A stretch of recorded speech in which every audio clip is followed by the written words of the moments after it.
Bonsoir à toutes et à tous et bienvenue dans cette nouvelle édition. Voici les titres qui vous seront développés.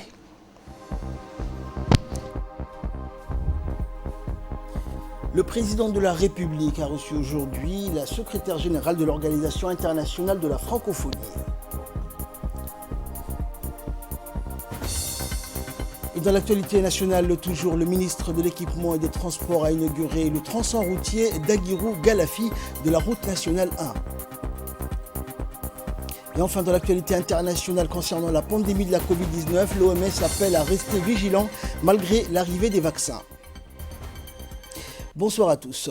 Le président de la République, Ismaël Omar Guelleh, a reçu aujourd'hui en milieu de matinée au Palais de la République la secrétaire générale de l'Organisation internationale de la francophonie, Louise Mushikiwabo, qui, à la tête d'une importante délégation de l'institution qu'elle dirige, effectue depuis hier, samedi, une visite officielle de 3 jours à Djibouti. L'audience entre le chef de l'État et la secrétaire générale de l'OIF a porté sur l'identification de nouveaux pôles stratégiques de coopération entre les deux parties, la mise à profit de l'emplacement géographique de premier plan de Djibouti, plateforme multimodale dotée d'infrastructures modernes de développement dans la création d'une plus grande coopération économique entre pays membres de l'OIF et dans les échanges de cette dernière avec les autres espaces commerciaux du monde, a constitué un premier volet de discussion entre le président Guelleh et Mme Mushikiwabo. L'expertise que l'organisation est à même d'apporter à notre pays dans une série névralgique de secteurs de développement dans l'enseignement supérieur et la recherche a également été abordée au cours de cet entretien. À noter par ailleurs que l'audience servit de cadre à l'évocation du Centre régional de l'enseignement du français que l'OIF acquit à travers un mémorandum d'entente signé ce matin entre les deux parties, l'accord dirigé à Djibouti. L'ensemble de ces points ont d'ailleurs longuement été abordés à l'issue de l'audience présidentielle dans un point de presse conjoint du ministre des Affaires étrangères et de la coopération internationale et la secrétaire générale de l'OIF. Unique pays francophone dans cette partie du monde, Djibouti a amplement vocation à servir de tête de pont à la diffusion des valeurs culturelles et idéaux de l'OIF dans cette partie du monde. Et s'en est suivi justement une conférence de presse entre le chef de la diplomatie et porte-parole du gouvernement, Mohamed Ali Youssouf, et la secrétaire générale de l'OIF que voici. Des questions qui ont trait à la consolidation de la langue française à Djibouti, au rayonnement de ce qu'on a en partage dans cette région. Et nous avons l'habitude de dire que nous sommes un pays enclavé linguistiquement. Mais grâce à votre visite à Djibouti, nous pensons que cet enclavement va être, je dirais, derrière nous. J'allais même dire autre chose, c'est que la solitude francophone, nous la ressentions. Aujourd'hui, ni l'enclavement linguistique, ni la solitude francophone sont d'actualité. Votre présence est aujourd'hui vraiment une fierté. Et nous pensons que cette présence, elle ne sera pas seulement de surface. J'aimerais insister sur un ou deux points importants dans cette conférence de presse. C'est que la République de Djibouti a cette langue dans son histoire, dans ses traditions, et est fière de pouvoir la faire rayonner. C'est un premier élément, ce n'est pas un constat, mais c'est une vérité que nous vivons au quotidien. Le deuxième point qui me semble important, c'est que nous souhaitons que ce rayonnement de la francophonie à partir de Djibouti puisse toucher les pays de l'Afrique de l'Est et ceux du Moyen-Orient. C'est l'objet de la création d'un centre régional de l'enseignement de la langue française, le CREF. Et c'est grâce à vous qu'aujourd'hui, nous allons pouvoir installer le CREF à Djibouti. L'autre point qui me semble important, et le troisième, c'est que nous sommes, dans cette région du monde, confrontés à un changement de paradigme dans les relations économiques, une transformation dans les interactions avec les pays voisins et le monde extérieur. Et souvent, la langue de cette interaction n'est pas la langue française. Et la secrétaire générale de l'Organisation internationale de la francophonie s'est également prononcée lors de cette conférence de presse. Voici ses propos. À Djibouti pour signaler, pour réaffirmer l'attachement de la francophonie à ce pays. La francophonie aujourd'hui a 50 ans. Nous sommes donc dans un moment de réflexion sur l'impact de notre organisation sur les populations des pays membres Nous essayons aussi de nous inscrire sur le plan international dans les enjeux du moment. Tout à l'heure, nous avons eu le plaisir d'échanger avec le chef de l'État sur les questions du numérique, qui est un domaine non seulement de l'avenir, mais qui impose déjà à nous. Et donc, au-delà de la langue française, et nous sommes fiers du fait que Djibouti est le porte-flambeau de la langue française et de la francophonie dans cette région, nous voulons explorer ensemble, c'est aussi le but de cette mission de grande importance pour nous, explorer ensemble les quelques activités clés importantes qui s'inscrivent dans les priorités de votre pays et dans les priorités de l'organisation pour qu'on puisse cheminer ensemble. Et nous, à la francophonie, nous comptons beaucoup sur Djibouti pour que notre présence, la présence de l'organisation se fasse sentir au-delà des frontières de ce beau pays. Effectivement, nous voulons aussi nous engager sur le front économique.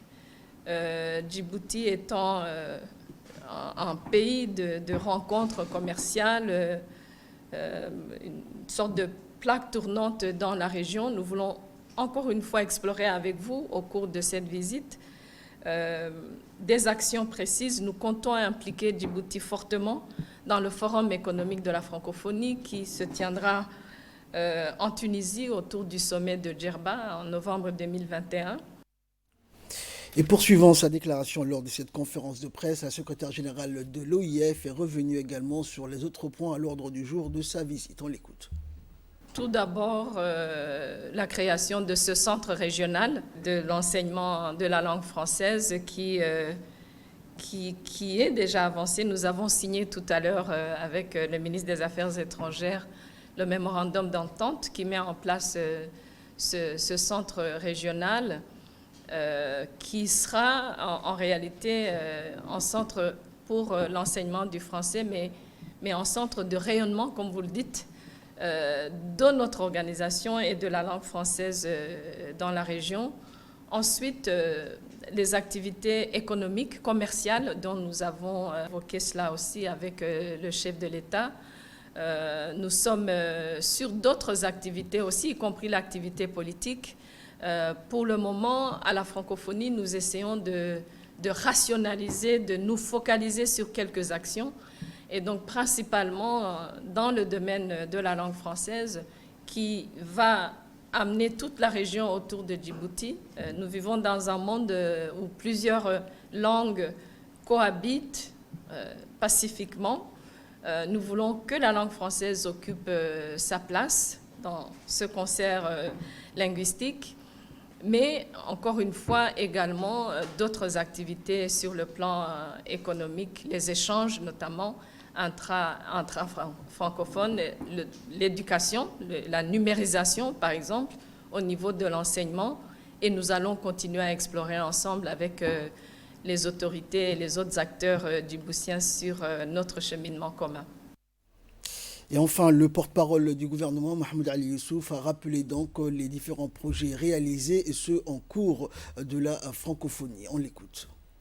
On a parlé du CREF, mais il y a aussi les CLAC qui sont les centres de lecture, n'est-ce pas, qui existent déjà, que l'OIF a financé. Mais il y a également tous les programmes de formation pour les commissions de droits de l'homme, pour les magistrats, etc. Il y a beaucoup de petits programmes que nous développons avec l'OIF. Même l'Institut des études diplomatiques a un petit programme aussi.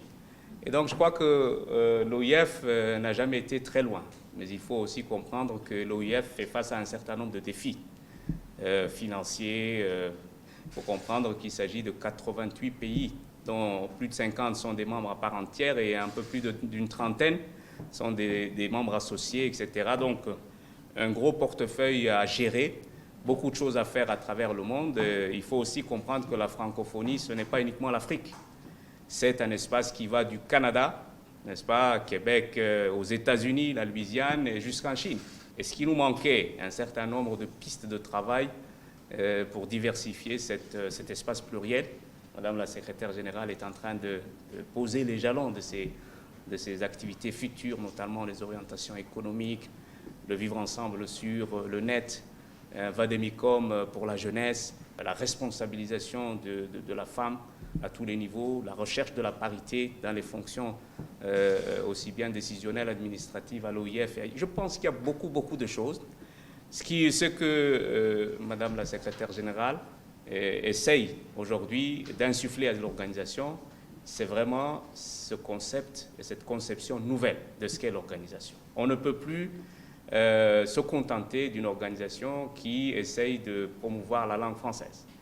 On souhaite que cette organisation devienne vraiment une organisation à multiples facettes et qui n'est pas seulement une organisation de solidarité comme on a l'habitude de le faire, mais une organisation qui englobe toutes les attentes, les aspirations des peuples francophones.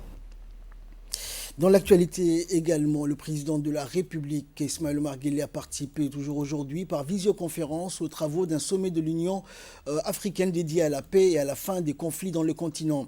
Introduite sous le slogan « Faire taire les armes », cette réunion eut valeur d'audience critique et de bilan pour l'organisation panafricaine qui s'était fixée 7 années auparavant l'objectif de faire taire les armes à l'horizon 2020 sur l'ensemble du continent noir. À ce propos, si les débats ont fait état de nombreux progrès enregistrés en Afrique en matière de prévention et de règlement des conflits, ils ont surtout mis en lumière l'effet hautement positif que les traitements intégrés et multisectoriels ont sur cette problématique.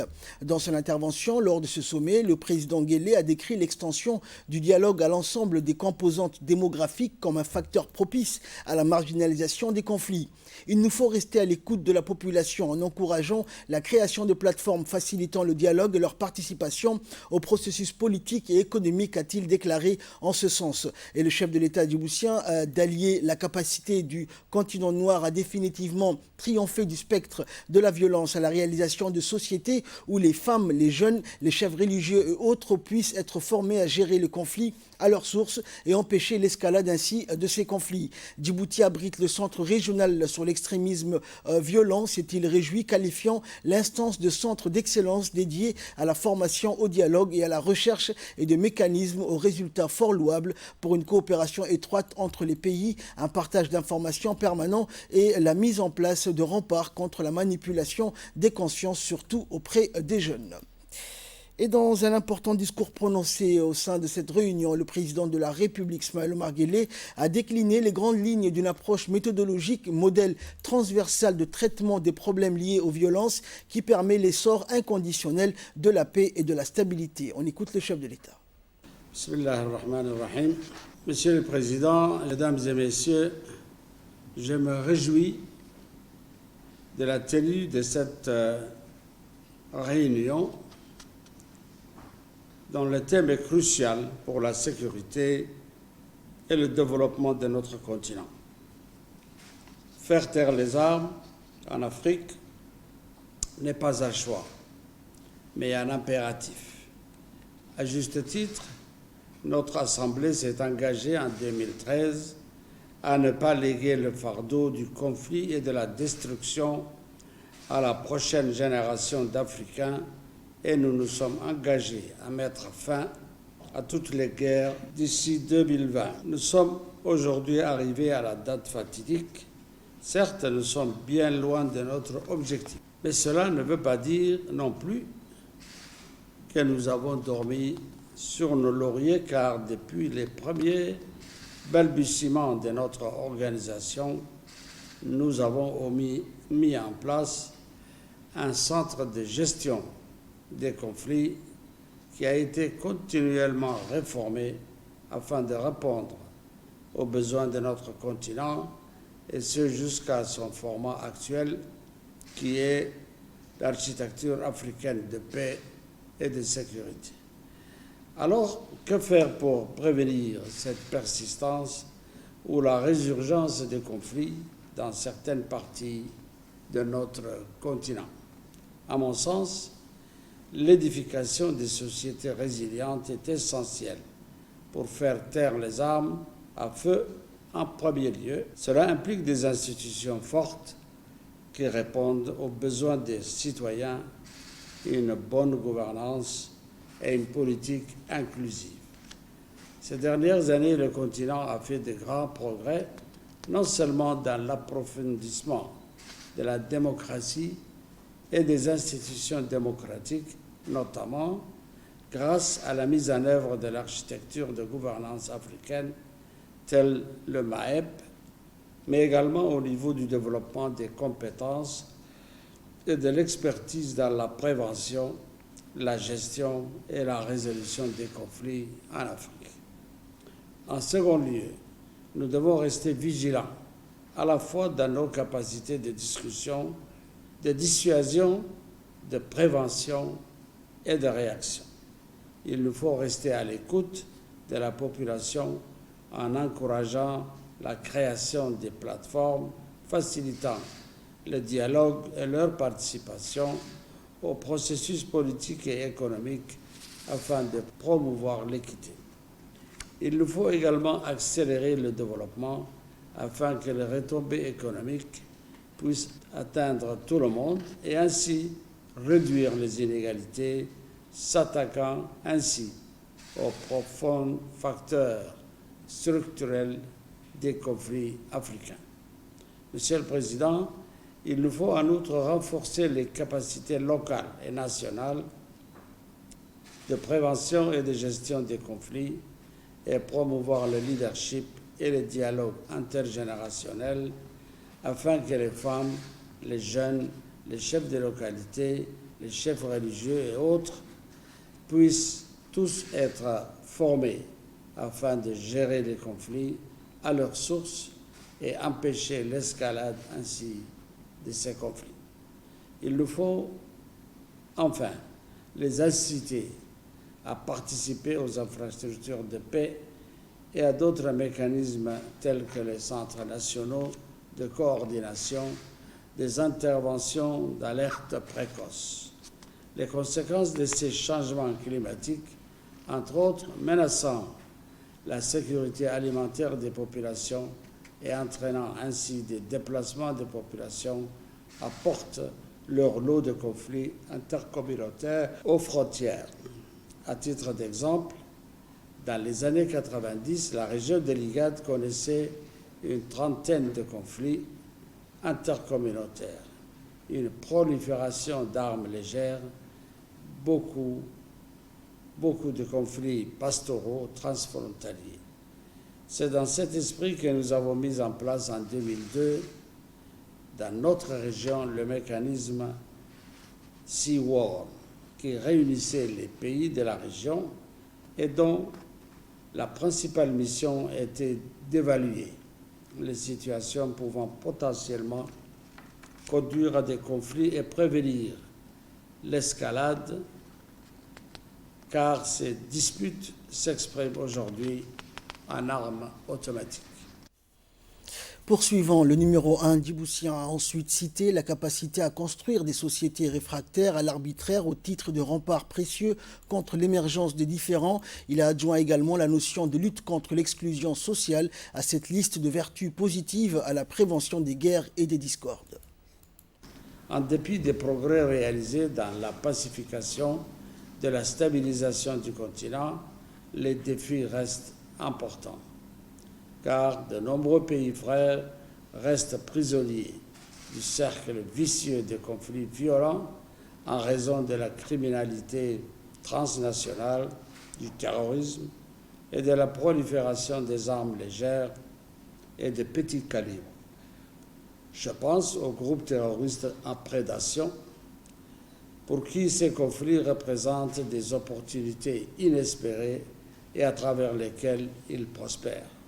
Excellence, le terrorisme et l'extrémisme violent constituent une plaie dans notre continent. Une plaie qui laisse dans son sillage dévastation, désespoir et tragédie. Nous tous y sommes exposés et chacun d'entre nous constitue une cible potentielle. Face à ces menaces, la coopération des États ne se pose plus comme un devoir de solidarité, mais bien comme un impératif d'intérêt commun, car nos vies en dépendent. Djibouti abrite à cet égard le Centre régional sur l'extrémisme violent, qui est un centre d'excellence dédié à la formation, au dialogue et à la recherche. une multiplication de ce type de centres, une coopération étroite entre les pays, un partage d'informations permanent, l'éveil des consciences par des sensibilisations et la mise en pièce de rempart contre la manipulation des consciences, surtout auprès des jeunes, s'impose. Monsieur le Président, une Afrique sans conflit est bien entendu la responsabilité première des Africains. Nous sommes capables de faire de la paix une réalité viable et durable à travers notre continent. Mais, comme l'adage le dit chez nous, une main ne se lave pas toute seule. Faire taire les armes à feu pour de bon nécessite la participation de tous. Nous l'avons vu, le partenariat de l'Union africaine et des Nations unies a déjà porté ses fruits dans différents pays de notre continent. Je profite de cette occasion pour remercier le secrétaire général des Nations unies, M. Guterres, M. Moussa Faki et enfin M. Ramtan Lamamra, qui ont travaillé en étroite collaboration pour la mise en œuvre de cette initiative.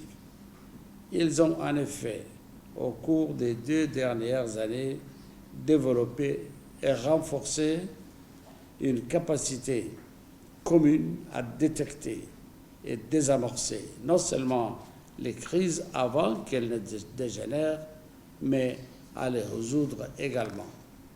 C'est seulement unis et solidaires, chers frères, et parlant d'une seule et même voix, que nous allons pouvoir atteindre nos objectifs, car le défi est énorme. Je vous remercie de votre attention. Dans le reste de l'actualité, le ministre de l'Équipement et des Transports, Moussa Mohamed Ahmed, et l'ambassadeur du Japon à Djibouti ont procédé hier samedi à l'inauguration du tronçon routier d'Aguirou-Galafi de la route nationale 1 menant jusqu'à la frontière avec l'Éthiopie via Galafi. Le transport routier se trouve ainsi nettement amélioré et facilité, d'autant que cet axe est de l'importance capitale dans l'acheminement des marchandises et des biens entre les deux pays voisins. La réhabilitation ou la remise en état de cette portion de route a été réalisée avec l'appui du gouvernement japonais. Ce tronçon de route sur une distance d'une vingtaine de kilomètres renforcera l'intégration économique entre Addis Abeba et Djibouti d'une part et de la sous-région d'autre part. La circulation des camions et semi-remorques sera fluidifiée et le temps du trajet fortement réduit. Ce tronçon comporte plusieurs dallots qui ont été construits et ce afin que les eaux pluviales puissent passer sous la route asphaltée. Le corridor Djibouti-Galafi est le principal axe de transport routier entre Djibouti et l'Éthiopie. Plus de 90% de l'import-export éthiopien transite par cette voie de communication routière. Les infrastructures routières, portuaires et autres logistiques de la République de Djibouti demeurent ainsi essentielles pour notre grand pays voisin.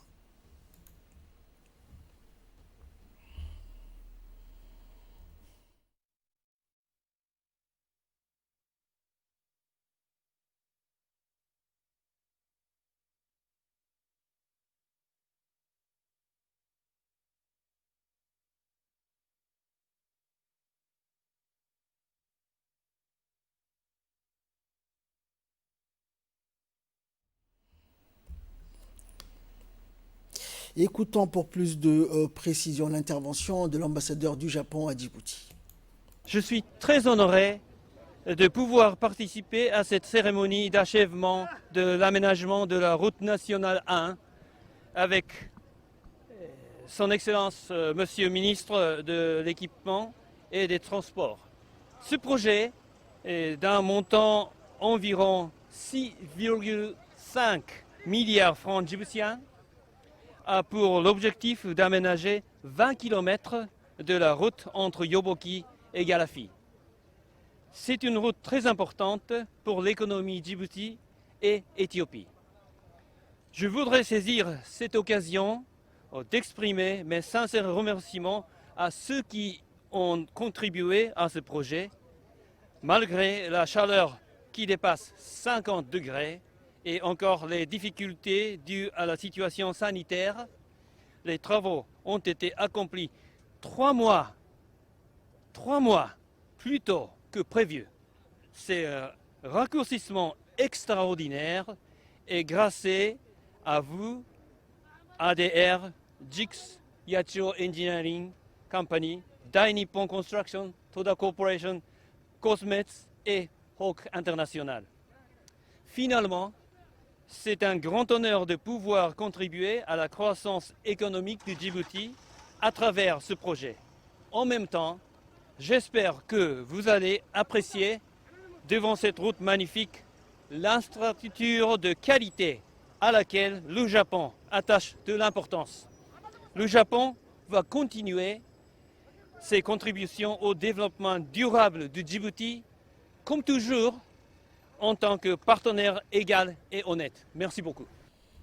Et de son côté, le ministre de l'Équipement et des Transports, Moussa Mohamed Ahmed, s'est réjoui de la réalisation de ce tronçon de route de qualité, des travaux accomplis et du temps mis pour sa finalisation. Le ministre n'a pas manqué de remercier le gouvernement japonais pour son appui constant pour la réalisation de ce projet. Il n'a pas manqué également de féliciter les entreprises qui ont participé à la remise en état de ce tronçon de route. Il a en outre relevé à la presse nationale que les 80 km restants seront réhabilités dans un futur proche. La Commission nationale des droits de l'homme, en étroite collaboration avec le FNUAP de Djibouti, a organisé à l'hôtel Sheraton un atelier de consultation pour le lancement de l'Alliance des hommes pour l'abandon des mutilations génitales féminines. L'objectif étant donc d'impliquer les hommes dans le combat contre les violences basées sur le genre, y compris les MGF. Au cours de cet événement, une présentation sur l'importance de la sensibilisation des hommes a été faite en ce qui concerne la lutte contre la violence à l'égard des femmes et les conséquences néfastes qui peuvent en découler de manière réaliste, et cela a été fait par un consultant national. La représentante du FNUAP a dans son mot encouragé la CNDH pour ses efforts considérables afin d'impliquer les hommes pour l'abandon des MGF. Le président de la CNDH a apprécié quant à lui les efforts réalisés pour combattre la violence à l'égard des femmes.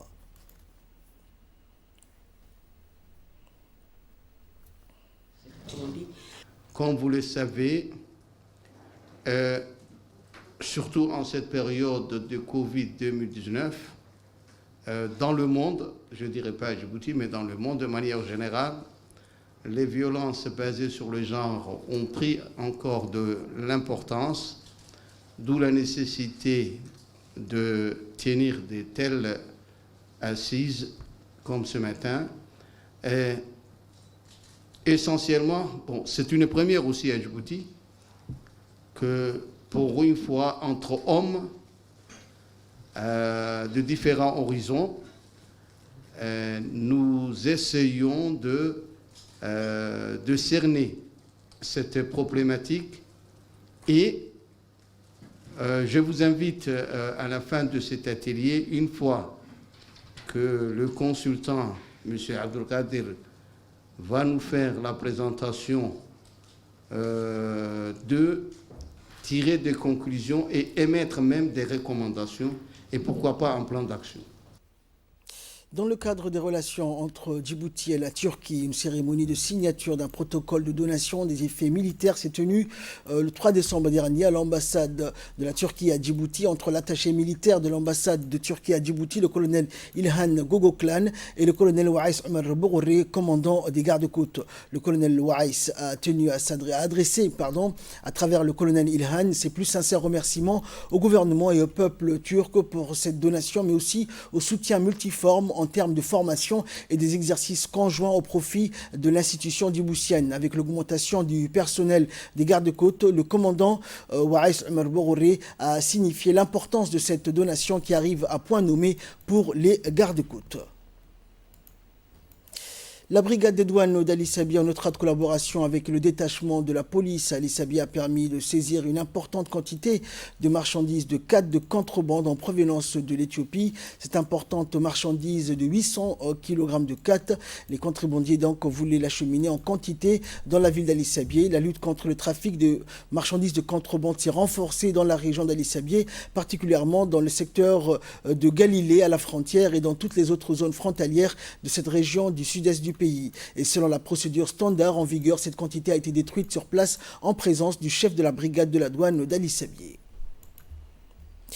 Et de là, nous passons à l'actualité internationale. Parlant Covid, l'OMS appelle à rester vigilant malgré l'arrivée des vaccins.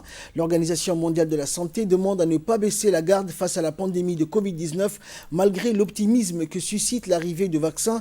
L'épidémie est en plein rebond, notamment aux États-Unis et au Canada. Les vaccins ne signifient pas zéro Covid, a affirmé Mike Ryan, expert de l'Organisation mondiale de la santé. Avec l'arrivée des vaccins, nous commençons à apercevoir la fin de la pandémie, a estimé vendredi le directeur général de l'OMS, Tedros Ghebreyesus, tout en prévenant que le virus continue d'exercer une pression énorme sur les hôpitaux. Les États-Unis sont confrontés à une flambée de l'épidémie avec 280 000 nouveaux cas recensés en 24 heures samedi, selon le Centre pour la science et l'ingénierie des systèmes de l'université Johns Hopkins. De son côté, le Canada voisin a franchi vendredi le seuil de 400 000 cas, à plus d'un titre dans la ville, à peine plus de 2 semaines après avoir atteint les 300 000, marquant une brusque accélération de la pandémie. Un total de 51 candidats vaccins est actuellement testé sur des humains, 13 étant en dernière phase selon l'OMS. C'est la fin de cette édition. Merci à vous de l'avoir suivi et excellente soirée sur Télé Djibouti.